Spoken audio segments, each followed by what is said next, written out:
elpulso.hn y el Observatorio del Poder presenta Cuarto Poder.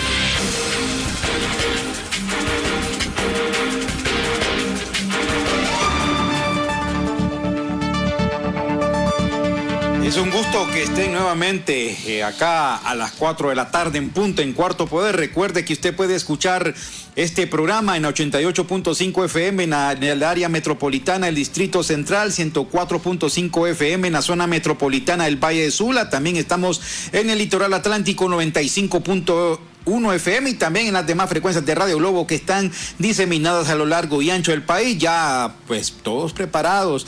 Bueno, este clima que vivimos en este momento en Honduras es un clima bastante loco porque se supone que ya estamos en época de verano y bueno, y que bien pues que en el verano pues caiga un poquito la lluvia porque viene a refrescar una zona de casi 2 millones de habitantes como el Distrito Central, donde desgraciadamente pues los árboles con el paso del tiempo los fueron cortando. ¿Quién no añora? Y lo voy a repetir siempre, en aquellas épocas de la niñez cuando uno disfrutaba de esos inmensos bosques que rodeaban a Tegucigalpa y Mayagüela. Bueno, pero algún día esto tendrá que revertirse de una u otra forma y también este es uno de los desafíos que tiene la comuna capitalina que dirige don Jorge Aldana, poder resolver este desastre. ¿Cuál es el problema del clima?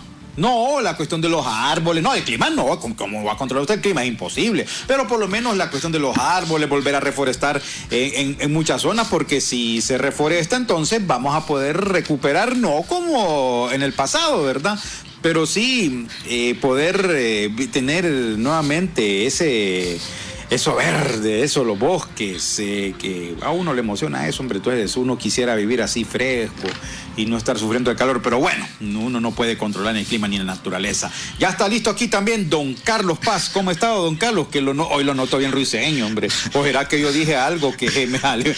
Bueno, no sé, ¿verdad? Amigas y amigos, sean bienvenidos a esta emisión de Cuarto Poder. Saludamos a Cristian Maradiaga en los estudios de Globo TV Honduras, la compañera Ana Godoy en producción, y anda por acá nuestro compañero Efraín Godoy también, de este equipo que hace posible lo que es Diario Digital El Pulso y Cuarto Poder de Publio Inversiones.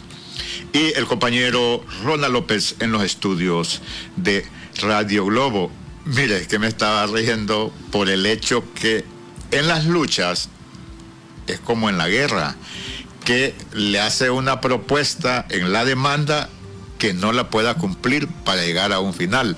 Ahora imagínese que le pongan una demanda que tiene que mejorar el clima al alcalde, él estaría en una situación muy difícil, pero dejémoslo ahí porque el tiempo corre y tenemos algo que yo se los he mencionado y que lo voy a reiterar para dar la participación a compañeros, miembros de la sociedad civil de Guatemala y El Salvador. Yo siempre he reiterado que a mí la libertad no me sirve si no tengo igualdad de condiciones ante la justicia. Y han estado acá en el país analizando, conversando el ambiente político en Guatemala, El Salvador, Honduras y Nicaragua para las organizaciones de sociedad civil. Vamos a dejar que ellos se presenten y iniciamos acá por la distinguida dama que nos acompaña y gracias por estar acá en Cuarto Poder. Ella es de El Salvador. Buenas tardes y gracias por el espacio. Mi nombre es Gladys Larín, soy de la Fundación de Estudios para la Aplicación del Derecho de FESPAD. Muy buenas tardes, muchísimas gracias por la invitación aquí a Radio Globo y al programa Cuarto Poder. Mi nombre es Alejandro Valverde de la Asociación para el Desarrollo Legislativo y la Democracia, Legis en Guatemala. Muchas gracias. Larín, su apellido, ¿eh? Sí. De dónde se origina, pero quizás no sea el fondo, sino que la finalidad y los resultados con que regresa al Salvador de estos días que han estado analizando la situación o el ambiente político para las organizaciones de sociedad civil. Sí, hemos estado trabajando un poco, analizando la situación del espacio cívico en la región, es decir, esas libertades de asociación, reunión pacífica y de expresión, y digamos que las conclusiones a las que llegamos es que en la región hay una tendencia generalizada a limitar este espacio cívico, a restringir la labor de las organizaciones de sociedad civil y a crear a través de esos marcos reguladores que en gran medida afectan a este sector importante de la sociedad civil. Valverde, ¿a qué se deberá? Porque en Honduras las organizaciones de sociedad civil están bien marcadas, incluso señaladas muchas diría yo, con el régimen que dejó el poder. Se convirtieron en voceros acá en Honduras, pero el por qué los gobiernos la arremeten con organizaciones de sociedad civil.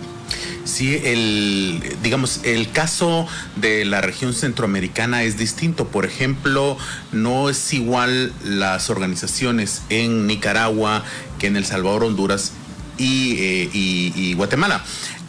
En el caso de Honduras, según lo que hemos podido observar en esta cumbre que tuvimos con distintas organizaciones, es que han caído en la tentación las organizaciones de ser politizadas, algunas por supuesto, no todas, pero es un caso que pudiera servir de advertencia.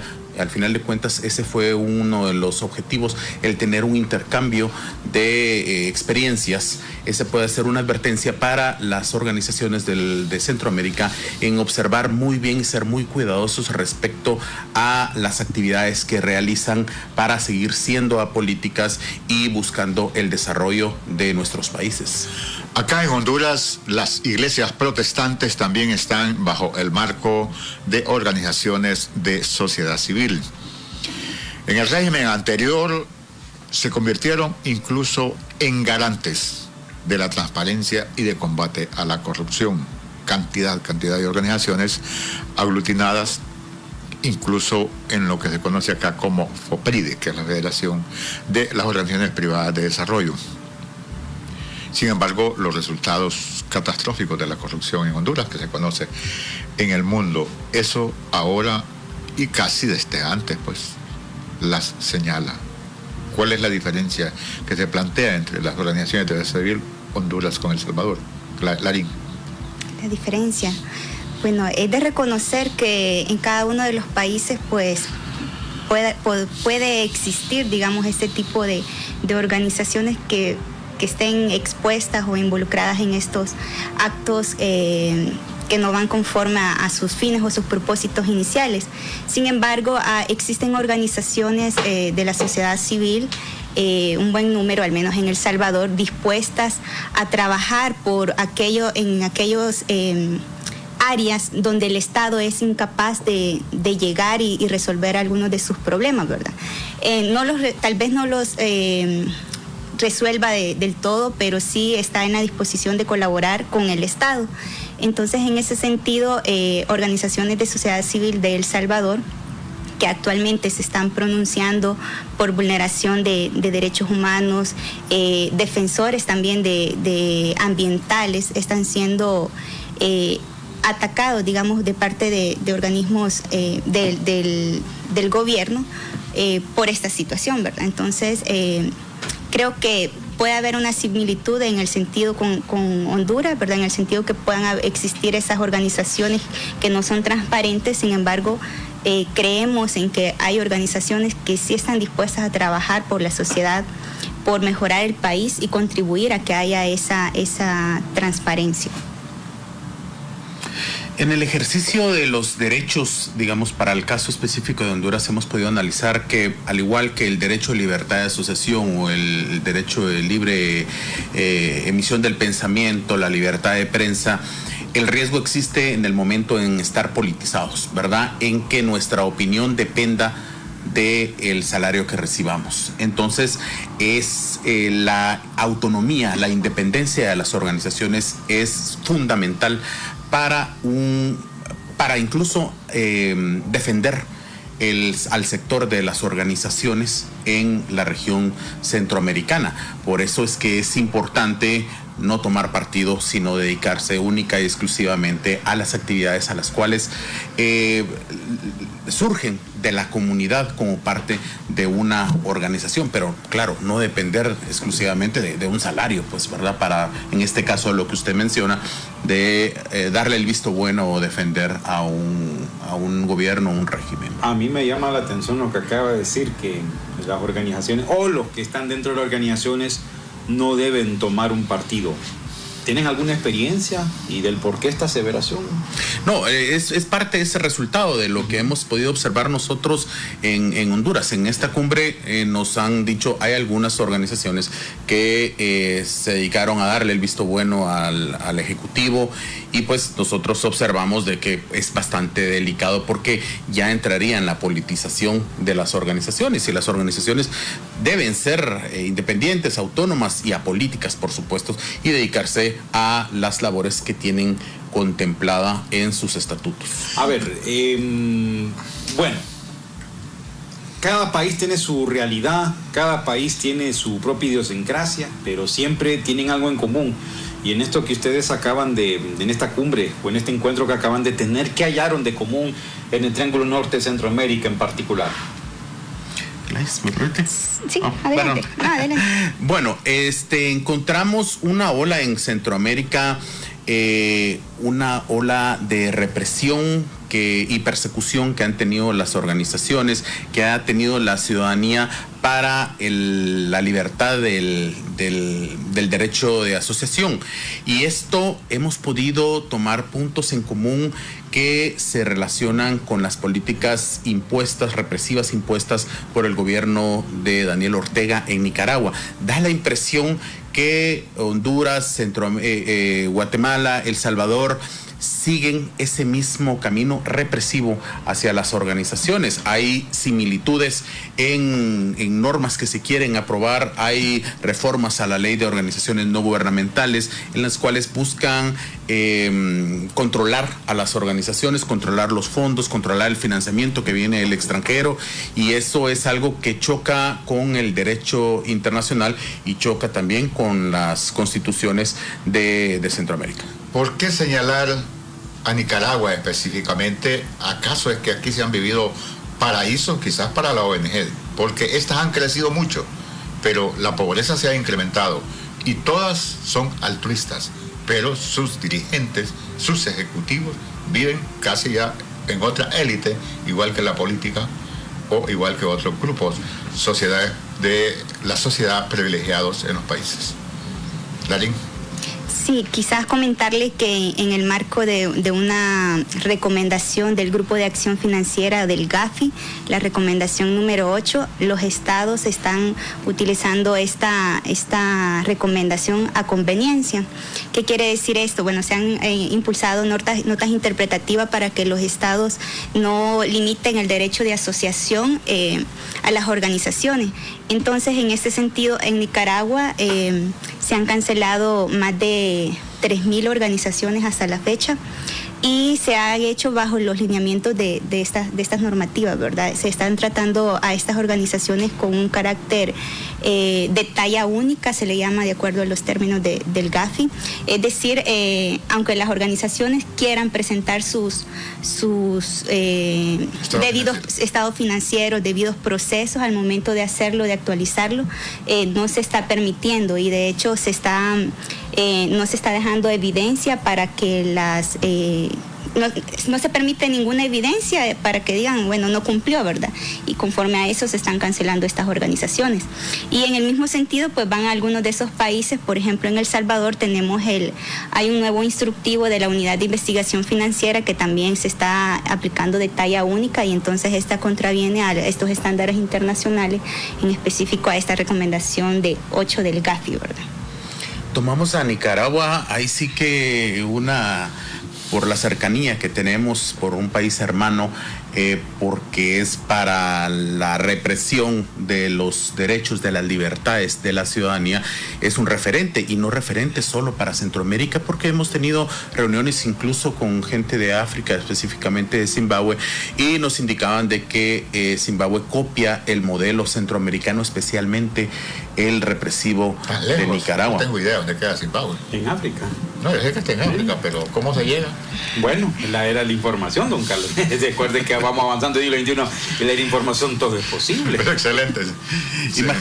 Imagínense que ser referente de exportar iniciativas regresivas para reprimir a la ciudadanía, por eso es que tomamos a Nicaragua como el mal ejemplo, vamos a decir, o a donde no queremos conducir a nuestros países. Y es que lo hablábamos recientemente de que las dificultades que hemos encontrado nosotros, los países centroamericanos, es que una vez que se socavan los principios de la democracia, cuesta muchísimo regresar a los mismos.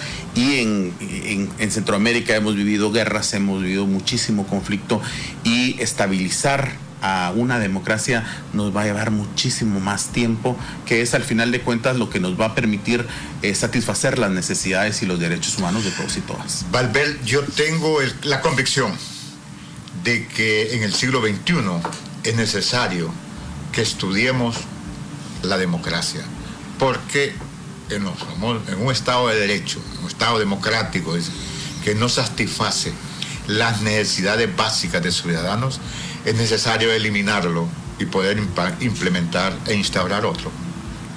Lo que pasa, lo que sucede, don Carlos, es que primero, la ciudadanía, los políticos no tienen esa convicción democrática. La ciudadanía creemos que vivimos en democracia porque cada X cantidad de años, cada 4 o 5 años vamos a votar, y con eso es suficiente. Y la democracia va muchísimo más allá. ¿Por qué es que tenemos algunos mandatarios que, a pesar de que su constitución les prohíbe reelección, pues están considerando la posibilidad de una reelección porque ya cooptaron el órgano constitucional? O por ejemplo en Guatemala, que todos los entes están cooptados en torno al Ejecutivo. Esas son dictaduras, entonces nos cuesta muchísimo, y los políticos no tienen esa convicción, esa voluntad de democracia. Tenemos que estudiar la democracia desde muy chiquitos para ir formándolos, para cambiar, y que tengamos de aquí en unos años unas sociedades que sí respeten los valores y los principios democráticos. Correcto. Ya para finalizar, entonces, ¿qué esperan ustedes a partir de ahora con relación entre la relación entre gobiernos y organizaciones de sociedad civil en la región? Gracias. Lo que nosotros esperamos es tener incidencia para sensibilizar a los estados en qué son los derechos, las libertades que tenemos, la ciudadanía, que como somos el soberano, ¿verdad? El poder radica en la ciudadanía, y podemos nosotros exigir el goce de una mejor vida, como dice don Carlos, de poder satisfacer nuestras necesidades más mínimas, vamos a decir. Entonces queremos sensibilizar a los estados del respeto de los derechos de la ciudadanía. ¿Sabe qué dicen los políticos? Por lo menos acá en Honduras. ¿Quién elige a los representantes de la sociedad civil? Un grupito que se reúne, le pone un nombre y hacen los paquetes. Sí.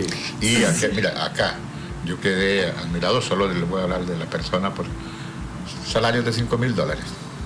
Sí, perdón, pero sí es un derecho que todo ciudadano, toda persona tiene. Derechos. Imagínese que anda diciendo a nombre de la sociedad civil y gana $5,000. Derechos, en ese sentido también, como agregando a lo que mencionaba Alejandro, se necesita como establecer un diálogo permanente con el Estado. Las organizaciones queremos esos espacios. Sabemos que en algunos países de la región se está limitando, pero nosotros estamos dispuestos a participar en esas políticas, que se nos comente, formar parte de esas decisiones importantes, que a la larga pues somos los involucrados y por tanto queremos participar. Acá la situación, si alguien dijo lo contrario, está mintiendo, porque las que sí han sido señaladas esas que fueron voceros de la dictadura, ¿va? Y que se vieron involucrados con la dictadura directamente, garantizándole su régimen como bueno, como 5 estrellas, así con esos eslogan. De fiscal 5 estrellas, de hospitales de primer nivel. Esos son los que han estado siendo señalados, y no creo que por el gobierno, sino que por la población hondureña entera. Les agradecemos mucho haber compartido la experiencia, y sabemos que los países de la región están pasando momentos difíciles. Gracias. Es un proceso de transición. Muchas gracias. Gracias Por la invitación. Bueno, muchas gracias. Bueno, vamos a la primera pausa. Ya regresamos porque hoy tenemos que entrar ya de fondo con el tema de esta tarde.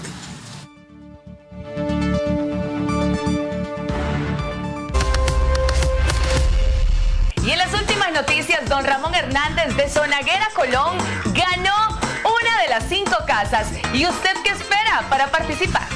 Aún quedan 4 casas de 2 millones de lempiras y 40 bonos de 50,000 lempiras. Participas por cada 1,000 lempiras de incremento en el saldo promedio mensual de tu cuenta de ahorro. Tú puedes ser el próximo ganador. Abre tu cuenta de ahorro desde tu celular y participa ya. Banco Atlántida. Imagina, cree, triunfa. Llegó la Feria Virtual Atlántida para que le digas sí al impulso que tus sueños necesitan. Dile sí a tu vivienda con 2 meses de gracia. Dile sí a ese vehículo nuevo desde 9%.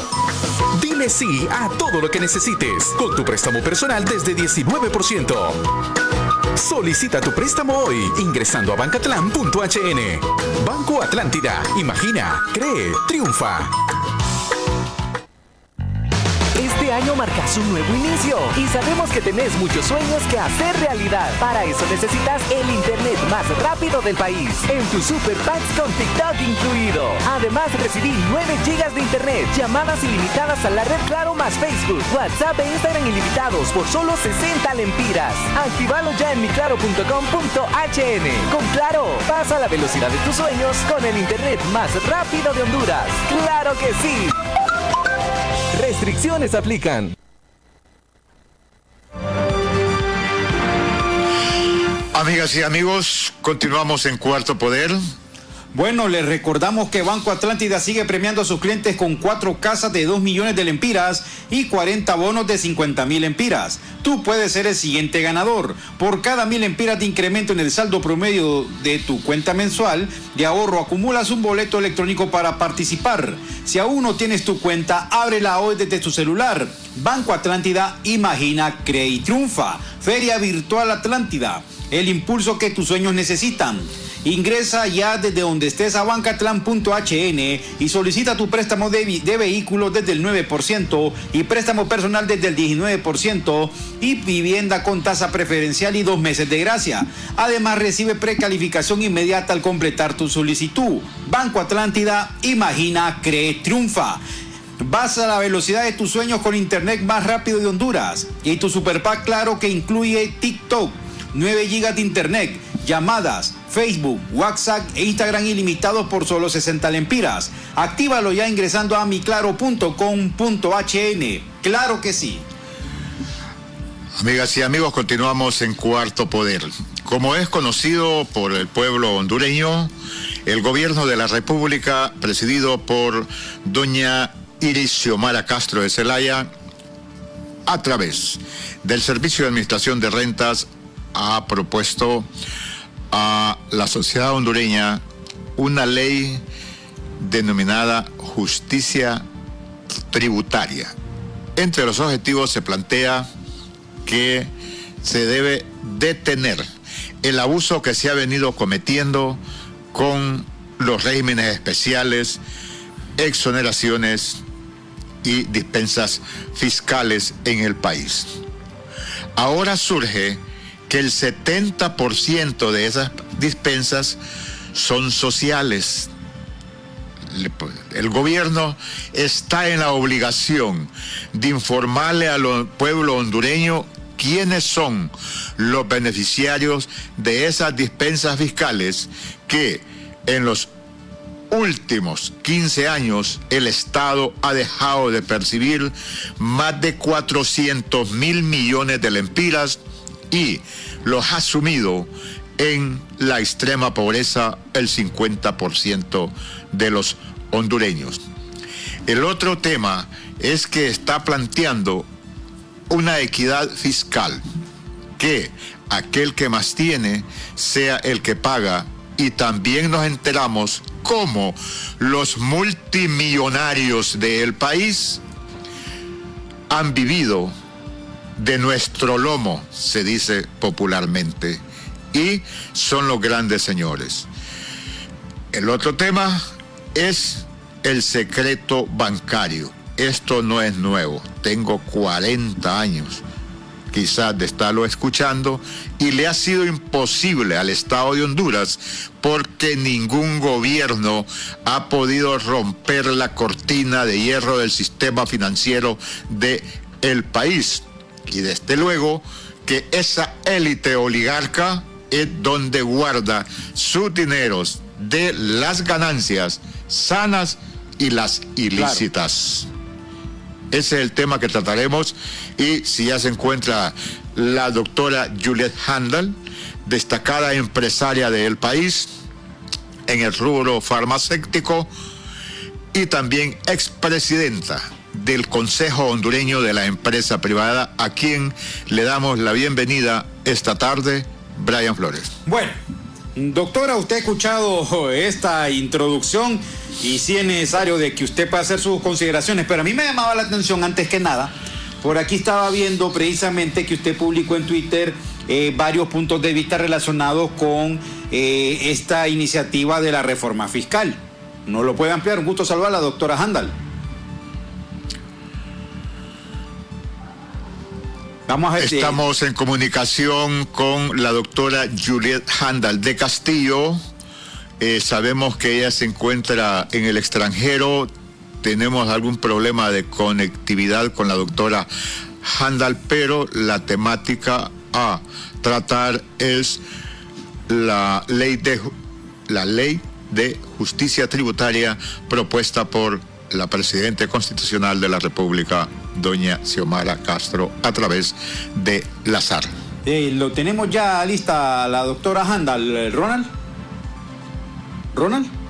¿No está? Bueno, mientras volvemos, también... Estaba continuando con el tema de que ahora nos enteramos, y el argumento y las amenazas, que nos vamos a pegar un tiro en el pie, que nos vamos a pegar un tiro en la sien, porque se revisen los regímenes fiscales que tienen más de 30 años. Más de 30 años. Vi ahí en los foros a personajes generadores de energía térmica que han presidido el COEP, dirigentes de las cámaras de comercio. Y si esos regímenes son la solución para Honduras, entonces ¿por qué tenemos la alta tasa de desempleo? Más del 8% de los hondureños. ¿Sí? Bueno, vamos en este momento, precisamente Denis Aguilar habló con el secretario de Desarrollo Económico, Pedro Barquero, quien tuvo, por cierto, un fuerte encontronazo con el titular del Servicio de Administración de Rentas, Marlon Ochoa, en un foro de televisión. Pero escuchémoslo, ¿cuál es la postura de don Pedro Barquero? Cobrar los impuestos en base a ley y asegurarnos que todo el mundo pague lo correcto, que todo el mundo pague lo justo y que todo el mundo cumpla con la ley. Tenemos que eliminar los abusos del pasado, pero también, a la par de eso, tenemos que mejorar los factores de competitividad del país para poder atraer capitales nacionales y extranjeros a que nos ayuden a generar las fuentes de empleo que tanto necesitamos. La reforma fiscal no debe ser solo para eliminar los abusos. Tenemos que eliminar los abusos, pero a la par de eso, tenemos que mejorar la competitividad del país para atraer más capitales y generar más empleo.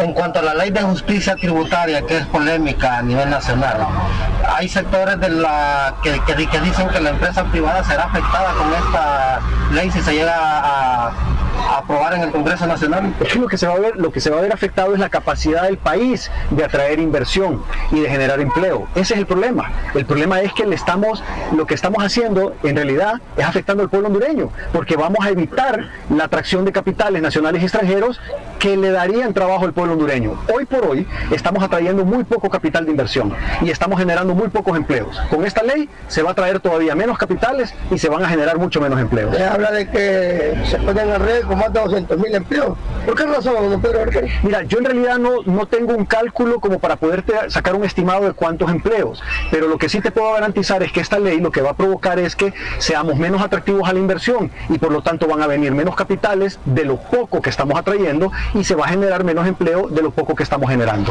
Otros sectores son del criterio que hay que apoyar a la empresa nacional y dándole seguridad jurídica, ¿sí?, para que la inversión extranjera venga por sí sola. Es que hay que hacer ambas cosas. Hay que tomar medidas e implementar políticas públicas para estimular la inversión nacional y también hay que tomar medidas e implementar políticas públicas para atraer la inversión extranjera. Ambos tipos de inversión necesitamos en el país. Nosotros necesitamos que vengan capitales de donde sea, de aquí adentro o de afuera, para ayudarnos a generar empleo. Obviamente queremos capitales limpios, no queremos lavado de activos, no queremos dinero de narcotráfico, no queremos dinero de corrupción, pero en el mundo hay muchísimas empresas que tienen dinero limpio, que trabajan con honradez, que andan buscando dónde invertir. Entonces eso es lo que tenemos que hacer, atraer esos capitales. Desde la institución que usted rectora, ¿cómo se está desarrollando el trabajo en la parte de desarrollo económico? Mira, nosotros estamos obviamente haciendo un esfuerzo para que vengan más capitales a invertir al país, pero este tipo de medidas lo que hacen es dificultarnos considerablemente ese trabajo. Por el otro lado, nosotros ya estamos avanzando en la eliminación de los abusos. El año pasado le quitamos el derecho a los regímenes especiales a 65 empresas que no habían cumplido con la ley. Entonces ya estamos trabajando en la eliminación de los abusos. ¿Hay que hacer más? Sí, hay que hacer más. Si volvemos a encontrar personas abusando, también les vamos a quitar el derecho al régimen especial.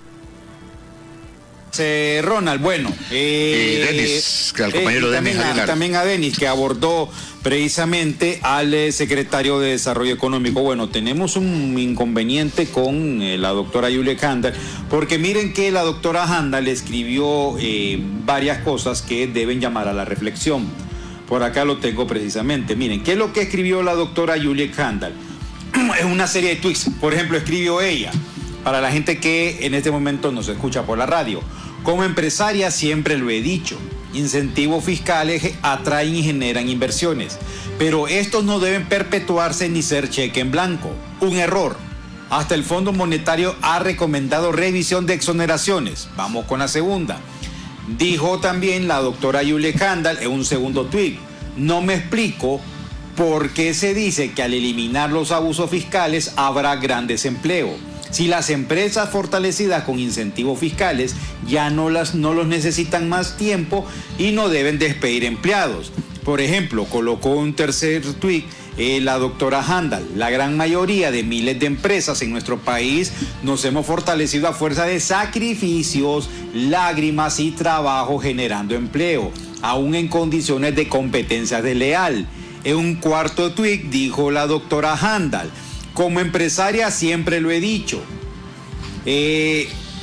Bueno, la cuarta aquí: lo que buscamos siempre los empresarios es que haya igualdad de condiciones para competir y factores que nos permitan competir y trabajar en paz. No hemos tenido ni esperamos privilegios. Aún así hemos salido adelante. Miren quién lo dice. Lo dice la expresidenta del Consejo Hondureño de la Empresa Privada, es decir, de la organización patronal, la que aglutina al gran capital financiero gremial.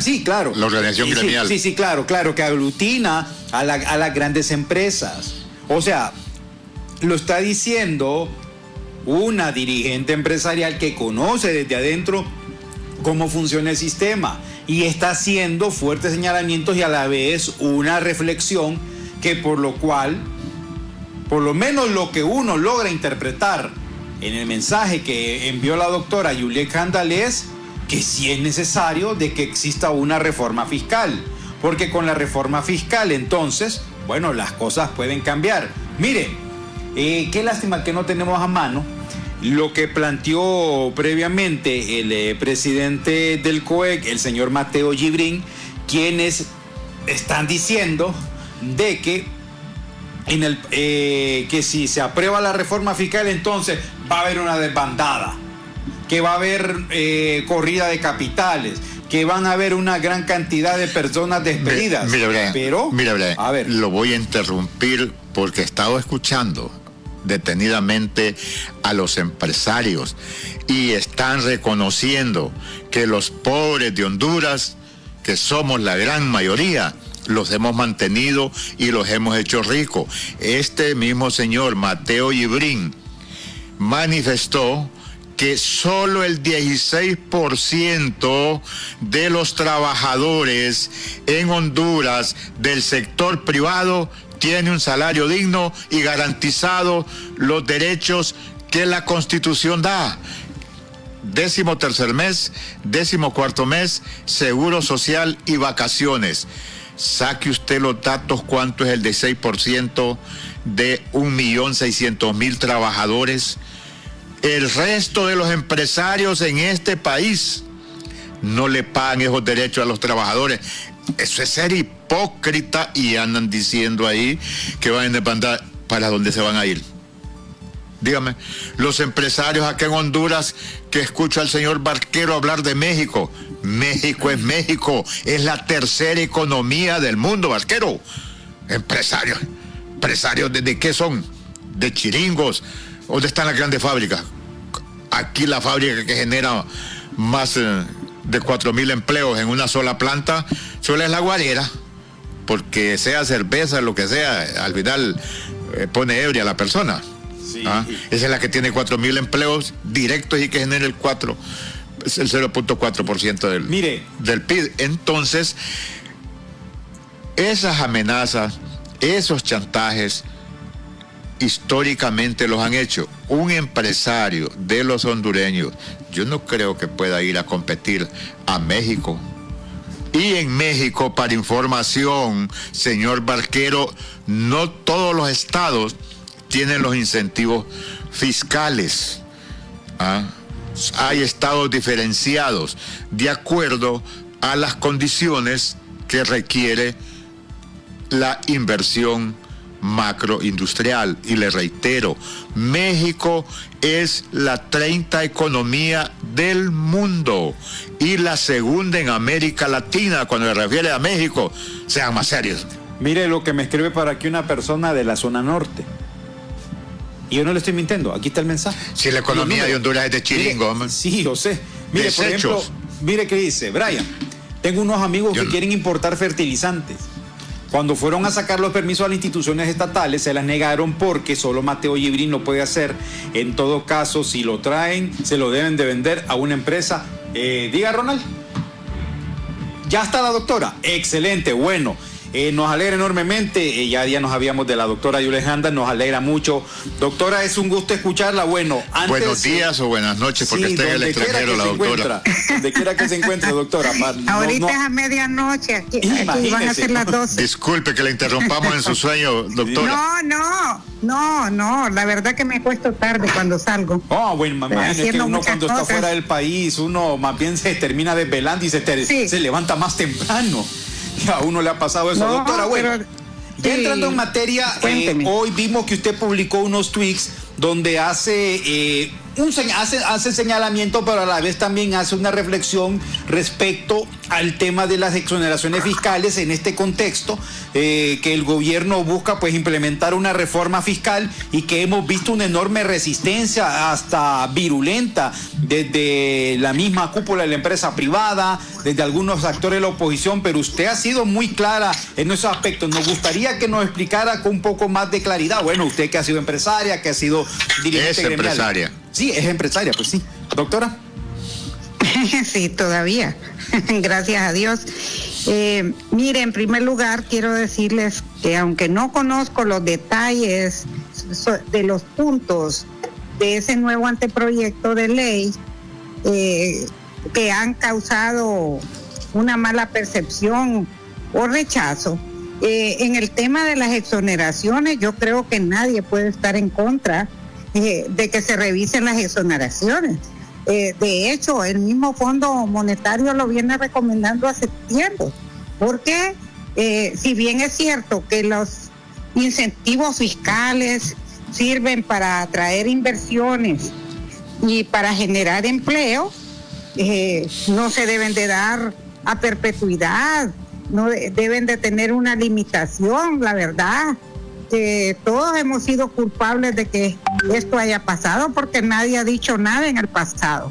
Entonces, es importante y yo creo que es legítimo de parte de un gobierno que no ve, que recibe en una situación bastante difícil en el tema fiscal, sin recursos para atender tanto problema que se ha venido acumulando.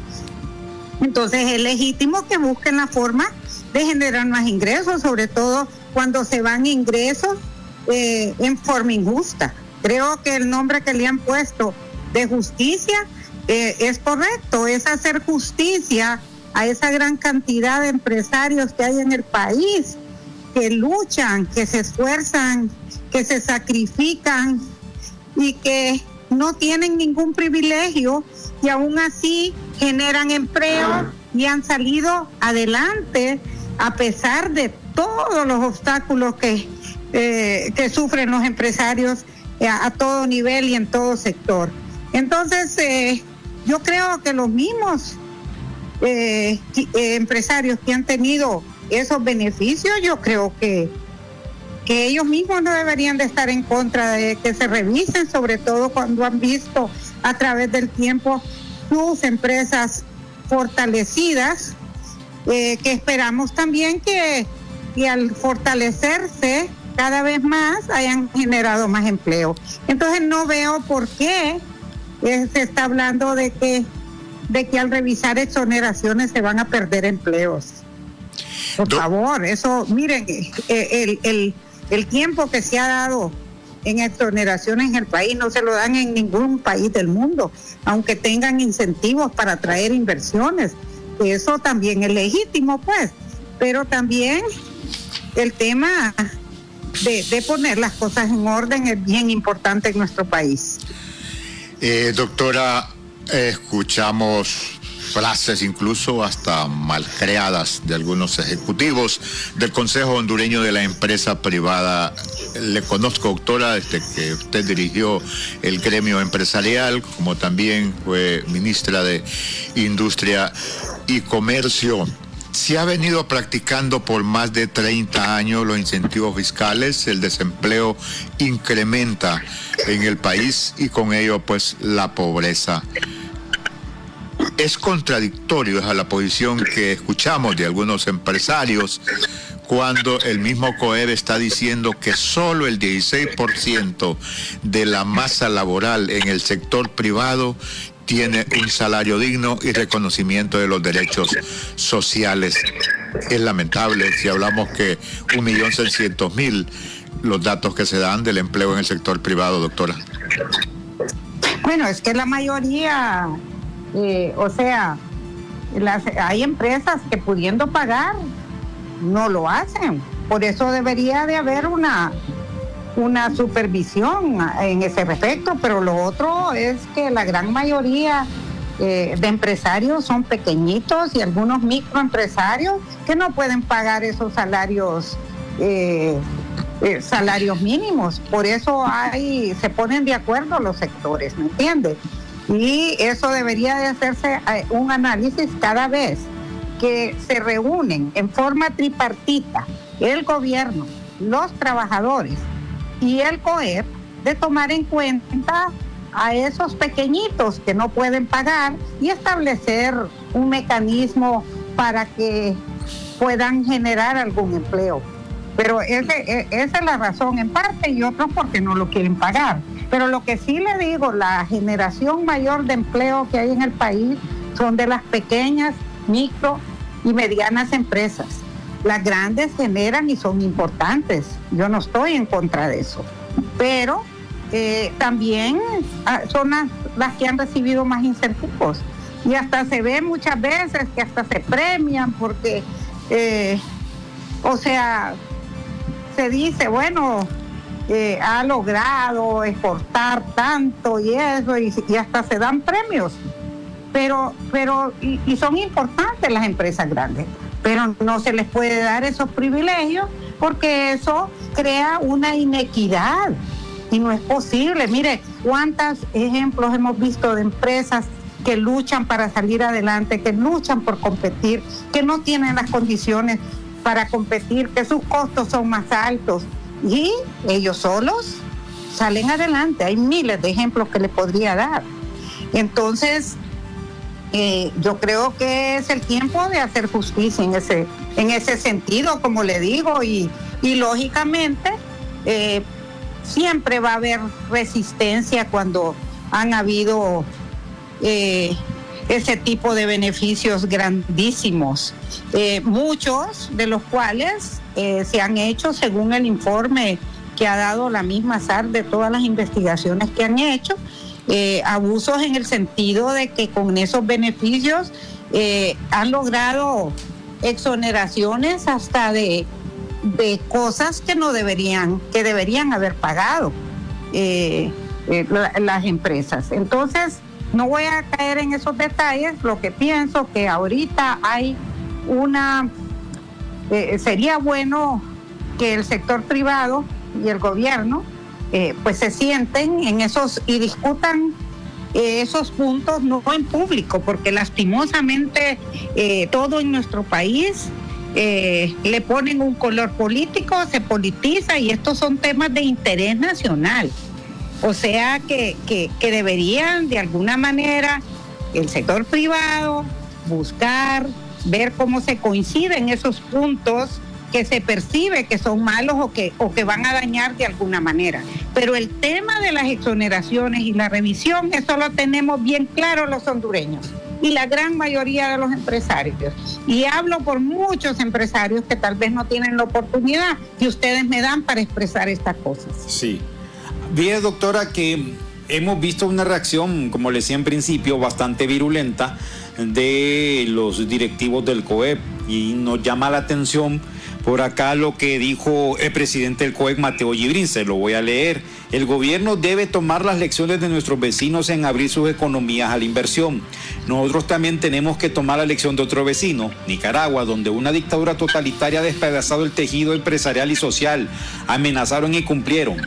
No desperdiciemos esa lección, pero hoy les digo inequívocamente que frente a estas amenazas no nos vamos a quedar callados. Doctora Handal. Qué triste, si esto no debería de ser un conflicto, la verdad.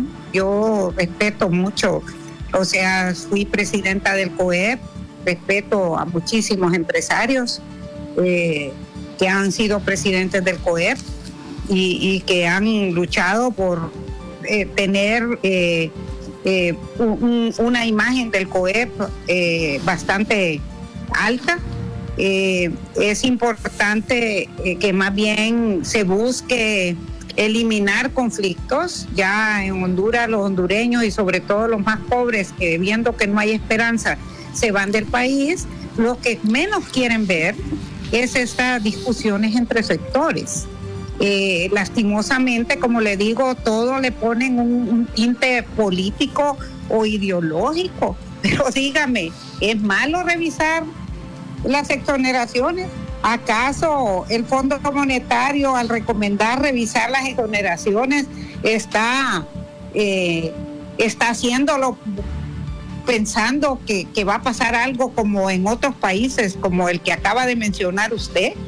Y todo, ¿por qué meter esta situación? Definitivamente creo que esta no debería de ser la actitud, más bien de buscar apertura.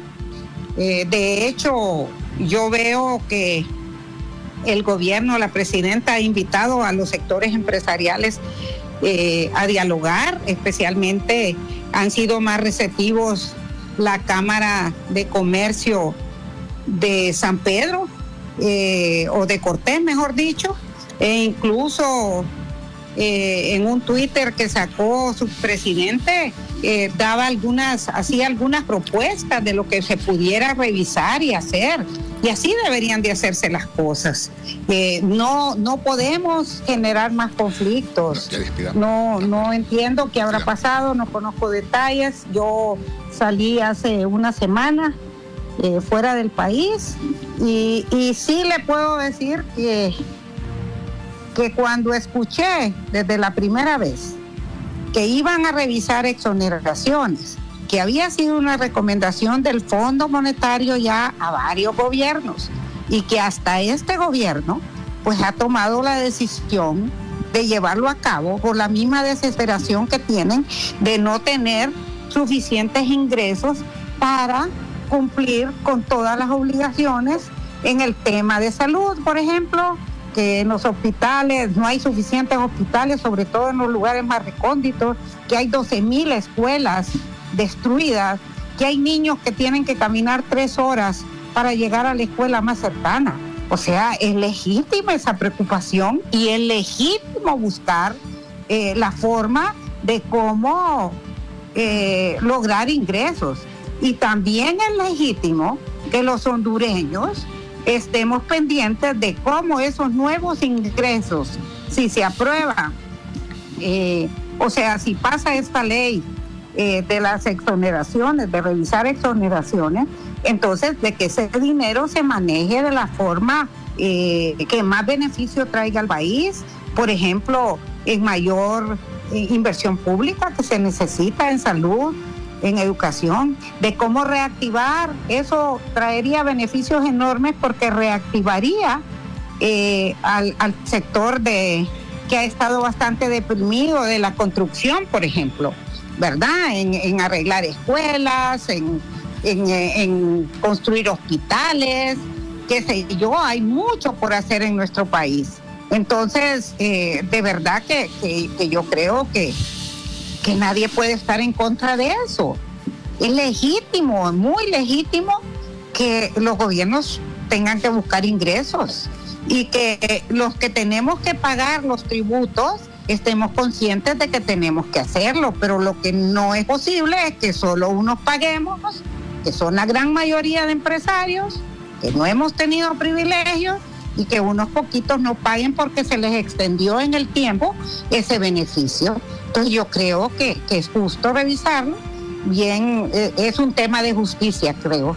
Creo que le han puesto un buen nombre a este anteproyecto que no conozco en su totalidad. Ya alguien me lo mandó hoy, un amigo economista, y entonces lo veré, pues, pero el tema de las exoneraciones está clarísimo. En los demás, pónganse de acuerdo, pues. Doctora, le agradecemos mucho y le solicito que cuando retorne al país nos acompañe acá en estudio para su conocimiento amplio como empresaria y dirigente gremial de este importante sector de nuestro país. Doctora, muchas gracias. Gracias, doctora.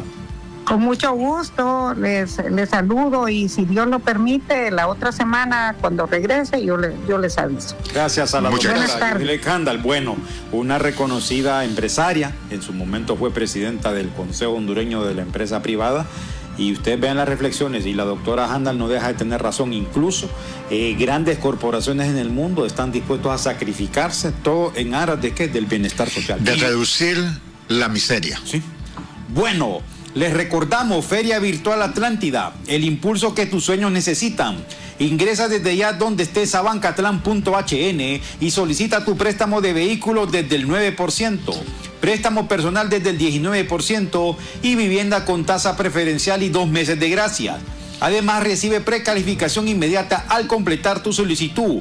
Banco Atlántida, imagina, cree, triunfa. Y también ponga mucha atención a este mensaje. Vas a la velocidad de tus sueños con el internet más rápido de Honduras. Y tu super pack de Claro, que incluye TikTok, 9 GB de internet, llamadas, Facebook, WhatsApp e Instagram ilimitados por solo 60 lempiras. Actívalo ya ingresando a miclaro.com.hn. Claro que sí. Y en las últimas noticias, don Ramón Hernández de Zonaguera, Colón, ganó una de las 5 casas. ¿Y usted qué espera para participar? Aún quedan 4 casas de 2 millones de lempiras y 40 bonos de 50,000 lempiras. Participas por cada 1,000 lempiras de incremento en el saldo promedio mensual de tu cuenta de ahorro. Tú puedes ser el próximo ganador. Abre tu cuenta de ahorro desde tu celular y participa ya. Banco Atlántida. Imagina, cree, triunfa. Llegó la Feria Virtual Atlántida para que le digas sí al impulso que tus sueños necesitan. Dile sí a tu vivienda con 2 meses de gracia. Dile sí a ese vehículo nuevo desde 9%. Dile sí a todo lo que necesites con tu préstamo personal desde 19%. Solicita tu préstamo hoy ingresando a bancatlan.hn. Banco Atlántida. Imagina, cree, triunfa. Este año marcas un nuevo inicio y sabemos que tenés muchos sueños que hacer realidad. Para eso necesitas el internet más rápido del país en tu Super Packs con TikTok incluido. Además recibí 9 GB de internet, llamadas ilimitadas a la red Claro más Facebook, WhatsApp e Instagram ilimitados por solo 60 lempiras. Actívalo ya en miclaro.com.hn. Con Claro, pasa la velocidad de tus sueños con el internet más rápido de Honduras. ¡Claro que sí! Restricciones aplican. Bueno, don Carlos, nos quedamos sin tiempo Cosas ya. que escuchamos y yo le pregunto al presidente de la Cámara de Comercio de la ciudad de Choloma, ¿cuánto es el desarrollo humano de Choloma? La calidad de salud, la educación y la vivienda y el empleo, porque allí hacinada en unos cuartos viven los trabajadores.